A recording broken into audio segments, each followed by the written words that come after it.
merupakan lebih saudara saya, Bapak Presiden Joko Widodo dan rakan-rakan. Saya tentunya ingin memulakan untuk menyatakan penghargaan yang setingginya kesudian Bapak mengundang kami ke Indonesia. Ini bukan hubungan diplomatik biasa.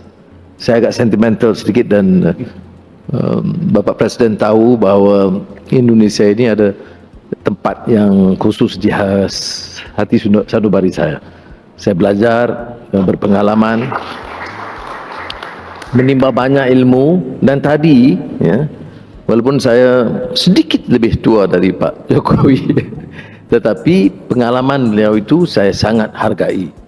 Dalam perbincangan sepintas lalu tentunya saya dapat dua idea yang akan saya perkemaskan untuk dituntaskan di Malaysia, soal hiliran atau dikatakan hilirisasi dan juga soal digital. Saya akan manfaatkan pengalaman dan sumbangan beliau dan insya-Allah kita akan dapat bantu memacu pertumbuhan ekonomi di Malaysia dan pastinya juga bersama dengan Indonesia dengan lebih meyakinkan. Terlalu ramai teman-teman di sini yang membantu. Ini juga agak personal sikit, Bapak Presiden. Semasa kita agak sukar, hidup dalam keadaan terombang-ambing, derita, itu Indonesia itu menyambut kita sebagai sahabat sejati. Sebab itu saya beritahu semalam pada media, itu tak mungkin kita lupakan, ya, orang yang sedia membantu kita, menunjukkan rahmah dan menyayangi kita dalam keadaan kita itu agak tersisih, terbuang atau terlempar di arus perkembangan di Malaysia. Jadi sekali lagi terima kasih kepada Bapak dan seluruh rakan yang menerima saya sebagai keluarga besar. Perayaan belum, tapi baik. Ada isu-isu yang spesifik dan saya sepakat dengan Bapak Presiden membicarakan hal-hal yang harus dimeterai dan dilaksanakan. Bila kita bicara tentang mesyuarat, coordinating committee, itu kata Bapak Presiden kepada saya sudah ratusan mesyuarat dan bertahun-tahun. Jadi saya beritahu Bapak Presiden, insya-Allah kalau ini pendirian kita bersama, kita ada tekad politik yang jelas untuk menyelesaikan permasalahan basic itu selewat-lewatnya akhir tahun ini.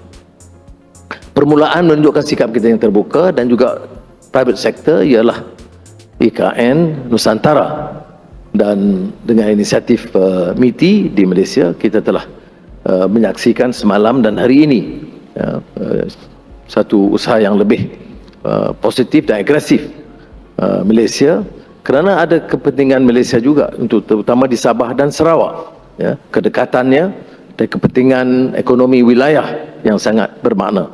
Rakan-rakan saya di Sarawak dan Sabah memuji inisiatif ini dan saya beritahu tadi itu inisiatif besar Bapak Presiden itu mempersilitkan saya kerana dibanding dengan apa yang saya mampu lakukan untuk Sabah dan Sarawak. Jadi oleh itu kita ambil pendekatan yang positif itu mencari jalan supaya pertumbuhan ibu kota negara Nusantara itu akan juga memberi manfaat kepada wilayah yang termasuk Sarawak dan Sabah. Isu pekerja dan TKI yang saya tahu, ya, ini di Indonesia banyak masalah, rasa sayang pun masalah, apa lagi. Tapi Banggawan Solo tidak isu kering, beritahu memang di Solo. Jadi kita insya-Allah akan menghindari isu-isu yang boleh merenggangkan dan meretakkan hubungan, kerana saya mahu hubungan Malaysia Indonesia itu agak kategorinya special. Dan saya harap kedua-dua menteri luar faham bahawa komitmen kita begitu rupa. Jadi soal TKI ini yang mengguris perasaan ramai rakyat Indonesia, bukan saja pemerintah. Dan saya tahu benar kerana saya berpengalaman di penjara yang sama, mendengar pada ketika itu kesan cambukan ke atas mereka, dan saya tidak fikir ini satu yang manusiawi Dan alhamdulillah untuk tahun ini, tahun lalu 2022, soal cambuk itu sudah dihentikan.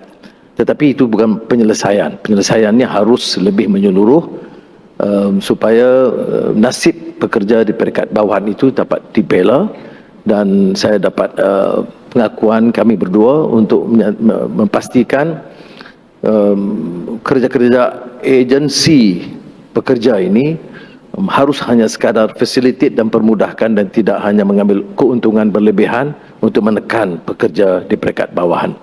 Dan oleh demikian soal digitalization unit ini sangat penting kerana ia dengan sendirinya akan mengurangkan karenah birokrasi dan keperluan menggunakan terlalu ramai agen.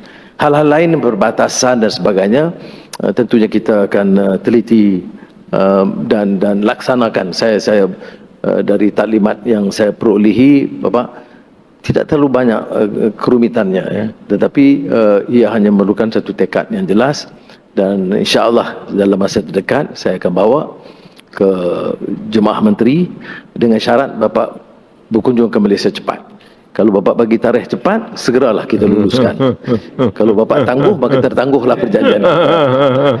Jadi sekali lagi saya ucap terima kasih, dan saya sangat terharu, ya, saya mengambil keputusan yang saya rasa sesuai dengan memilih Indonesia sebagai negara pertama saya lawati dan kunjungi, dan saya rasa bahagia sekali dengan sikap dan persahabatan dan persaudaraan pribadi Presiden dan juga kesediaan rakan-rakan untuk bantu dan memudahkan. Terima kasih banyak. Wassalamualaikum.